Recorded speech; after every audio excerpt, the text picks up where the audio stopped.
রাত্রিমা রান্না করতেছিস? হ্যাঁ দর্শক আসসালামু আলাইকুম।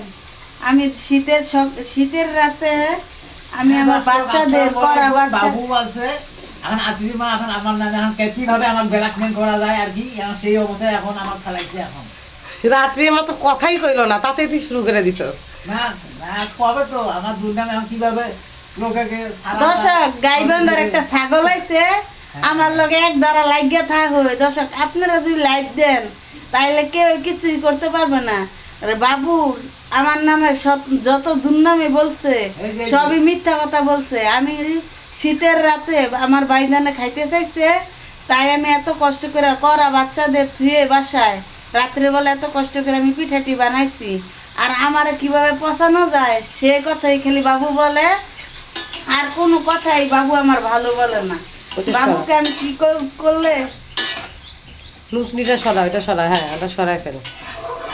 বাবু কালকে কইছে তুই বলে পিঠা বানাইতেই পারস না সব। বাবু তো পারে, তাহলে বাবু কি লেগে ছোট বাইরে বানায় খাওয়াইলো না? বাবু মনে এত পারে তাই আমি তো পারি না। বলেন যে পিঠে কি কেউ কি ভাগে কি মোটা পিঠি বানায় কেউ কি খাওয়াতে ভালো দর্শক আমি জীবনও পিঠা বানাই নাই, আমার আম্মা এভাবে বানাইছে।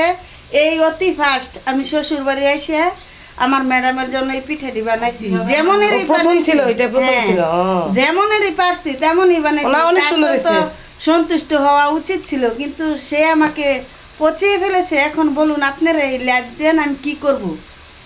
আচ্ছা দর্শকের বাবুর একটা লাইট দিব আর রাত্রিমারে লাইট দিব না। তোরা আর কি আসল জিনিসটা কইলি না, ওটা লাইক হবে, লাইক। এখন কি এখন ম্যাডাম আপনি বললে দেন কি হবে? এখন কি রান্না করতেছিস? পেঁপে রান্না করতেছে? এখন ম্যাডাম বলছে পেঁপে দিয়ে মাছ দিয়ে রান্না করে দিতাম, খাবে, তাই আমি রান্না আচ্ছা ঠিক আছে, তাহলে দর্শকের কাছ থেকে বিদায় নে।